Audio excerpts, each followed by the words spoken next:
Welcome back to another video of Emilio's Garage. And just want to make a quick video to document this process that I'm going through to change the e-brake cables on my BMW e46. As you can see here on the floor, we have a brand new emergency brake cable on this side, and on that side we have what's left of the original cable that came with the car. And as you can see, it's kind of in two pieces. Let me tell you something. Getting that cable out of this car was an absolute battle. Basically, the way these are routed, if you look at right here, they got this section of rubber, and the way that it snakes up through the frame, the subframe, this piece of rubber basically gets frozen in there. And I have literally spent hours and hours, like 5-6 hours at least, on my back, under the car, doing everything under the sun to try and get that cable out. But at the end of the day, I won. I won this battle. And you know how I won this battle? With Mr. Blowtorch right there. That torch right there was what gave me victory. The torch, along with vice grips. Gotta have vice grips to do this job, and you gotta have a torch, especially if you live in rusty land the way I do. So let me just show you real quick under here what you end up having to do to get this thing out, because it's a nightmare. It really is. If you're planning on doing this DIY, so essentially, as you can see right here, that hole right there, I'm pointing to it, touching it with my finger now, right here. That hole, you gotta push through to the other side over there to where that tube is, okay? And that rubber portion that I just showed you over on the cable over there, the thicker part, well, it basically it gets frozen up in here with all the rust over the years that builds up. And the only way I was able to get this out was with the torch. What I did was, didn't put it directly on here, but right under here on the metal part, where my finger is, right up under here. Put that torch on there on low, not too blowtorchy hot, you know what I mean? Not at full blast. And just held it on here for a while. And just let it heat up and heat up and heat up. And then what I did was, I got a set of chisels and picks. And you can see this pick right here. It's covered in dried up melted rubber. Because as you hold the torch in here, as you're working on keeping the torch under here and heating this up, you can get in here with this pick and pick and pick and pick and pick and pick and pull and push and pull and push and pull, and eventually you'll get all the rubber out of there. All right, and this was just at least an hour of battling with this just to get this out. Eventually, the rubber just gets so soft, and you can pull the cable out on the other side over this. Just pull it out, pull it this way. I ended up cutting it because it was just easier to do that at that point. But I just wanted to document this. If you have a BMW e46 and you snap an e-brake cable like mine did after 23 years, or Russ finally got to it, to get this job done, and you're gonna do it on your back, is a bear, absolute bear, if you live in rusty land and everything is just frozen and seized in place. So this is the halfway point of this battle. Is I got the old cable out. Now I got to see about getting the new cable installed. And as you can see under here, I mean, this is not pretty. It's this heat shield, okay? You got to lower the exhaust, okay? there's a ton of work that you gotta do. You gotta get the exhaust lowered down so that you can wiggle it out of the way and pull the heat shield out. And I didn't remove the heat shield completely. It's just enough out of the way that I can work, because after you snake the new cable, you know, through the subframe, in there and out there, in, out, it's gonna come down in here behind the wheel, and it's gonna connect inside, so that it can go into the little drum to connect up to the brake shoes. Okay, and then on the other end, there's more guides that are further up that make the cable go up into the body, up into the passenger compartment. It is not an easy job, guys, and I just want to say, you know, a huge thank you to the guys that made videos on this. I don't know who you are, but the guys that you search BMW e46 emergency brake cable replacement or rear e-brakes replacement on YouTube, and there's a number of folks that have already made videos. I'm not going to go any further with showing, you know, how to do it, because quite honestly, there's videos on YouTube that are better than what I'm going to be able to show you. But one thing that those videos don't show is the battle that I just went through to get to that point.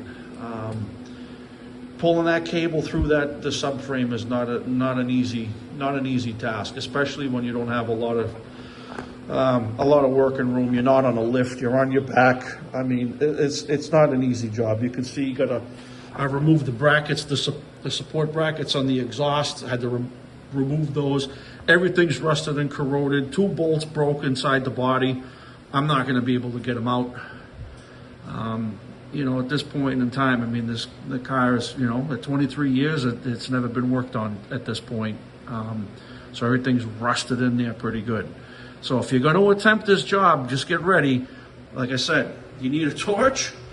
You need some vice grips, some nice long needle nose pliers like those ones that I have right there.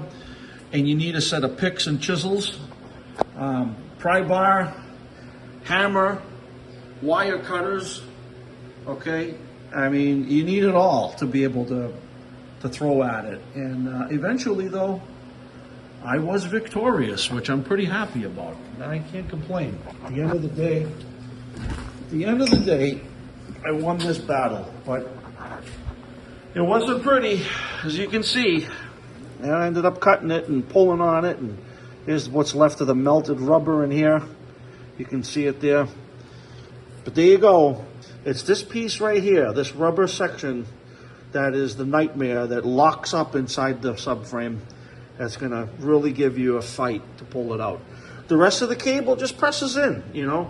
It's just going to press in here. I'm going to put some silicone lubricant on there, Sil Glide or whatever, so it'll slide up into its place. And the same down here that connects inside the rotor hat. And yeah, hopefully that's all that I need to do, and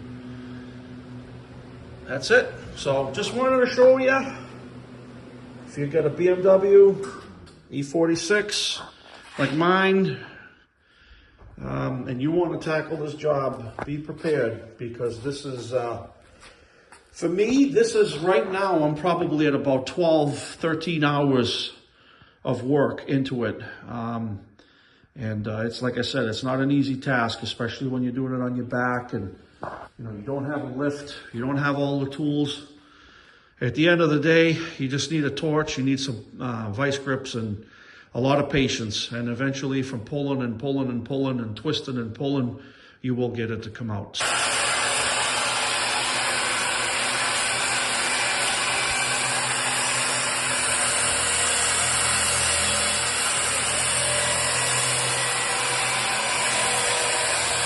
All right, check it out there, guys. Just want to do a quick little follow-up just to finish the documentation of this new rear brakes and emergency brake cable installation on my e46. As you can see, look at the nice new shiny brake rotors are in there. I got the job done. I just wanted to go over a couple of things just to help the community if you're doing this job. So just to follow up what I was just talking about with that conduit, yeah, once you get the cable out, and here's my whole assortment of tools that I now need to get put away. It's quite a bit of stuff, but at the end of the day, really what you need is, if you got a torch, a little propane torch like that, you know, that's going to help you out. But one other very key important thing is, after you get the cable pulled out of the conduit, right?